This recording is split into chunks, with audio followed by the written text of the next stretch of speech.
খড়টা ওকে খাওয়াতে হবে। এইখানেও একটা ভালো কাহিনী আছে। তোমাদের মিহু যখন হয়েছে ও তখন থেকেই দুধের বোতলে দুধ খেত। কোনো মতেই ও ব্রেস্ট ফিডিংয়ের কোনো মানে ইচ্ছেতেই ও ছিল না। আমাদেরকে ডক্টররাও বলেছিল যে মায়ের বুকে দুধটা বেশি প্রয়োজন, সব থেকে বেশি বাচ্চার জন্য। তো এবার তোমাদের মেহু তো খেত না, তোমাদের মেহু খালি বোতলের দুধই খেত। ডক্টর অনেক বলার পরে এখন মোটামুটি খায়, ব্রেস্ট ফিডিং করাই এখন ওকে। আর সবথেকে বড় কথা হচ্ছে যে যেই মেয়ে হয়ে থেকে বোতলে দুধ খেত, সেই মেয়ে এখন বোতলের দুধই খেতে চায় না।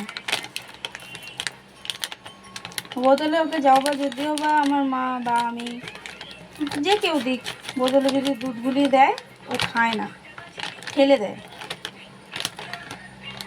এটাই আমরা ভাবি যে একদিন ও খেত না, আর এখন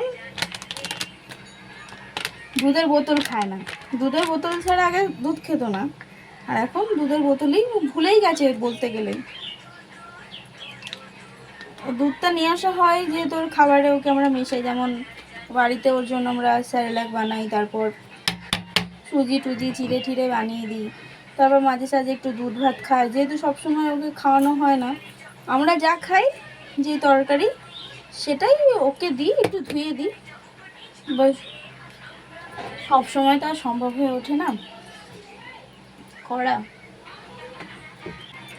আর একটা জিনিস দেখাচ্ছি, ও এখন বসে বসে কার্টুন দেখছে আর আমার মা ওকে খাইয়ে দিচ্ছে দুধ ভাত। দেখাচ্ছি, ও এখন টুটু ভাটু খাচ্ছে ওই যে, আর কার্টুন দেখছে। এখন এমন অভ্যাস হয়ে গেছে যে কার্টুন ছাড়া ও আর ভাতই খায় না। ভাত বা হোক বা যা কিছু হোক, কিছুই খেতে চায় না। আমার ভাগ্য আজকে কতটা ভালো জানি না আমি। আজকে তোমাদের মেহু 10টা বাজার আগেই, মানে 10টাও তখন বাজে না, মোটামুটি তখন 9:30 বাজে, তখন তোমাদের মেহু শুয়ে পড়েছে। আমি মানে ধীরে সুস্থে খেয়ে দিয়ে তারপরে এই যে এখন এসে শুয়ে পড়বো আমিও। দেখো, ঘুমিয়ে থাকলে পুরো বাড়ি শান্ত, কিচ্ছু জানে না, পুরো বাড়িটা শান্ত হয়ে থাকে। আর জেগে থাকলেই এখানে যায় রে, ওখানে যায় রে, ধরো রে, এই করো রে, সেই করো রে।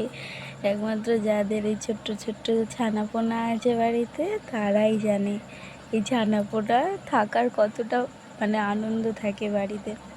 তো যাই হোক, কালকে দেখা হবে। যেহেতু তোমাদের মেহু শুয়ে পড়েছে, আমিও শুয়ে পড়বো। তোমরা ভালো থেকো, সুস্থ থেকো, দেখা হবে নেক্সট ব্লগে। Bye bye.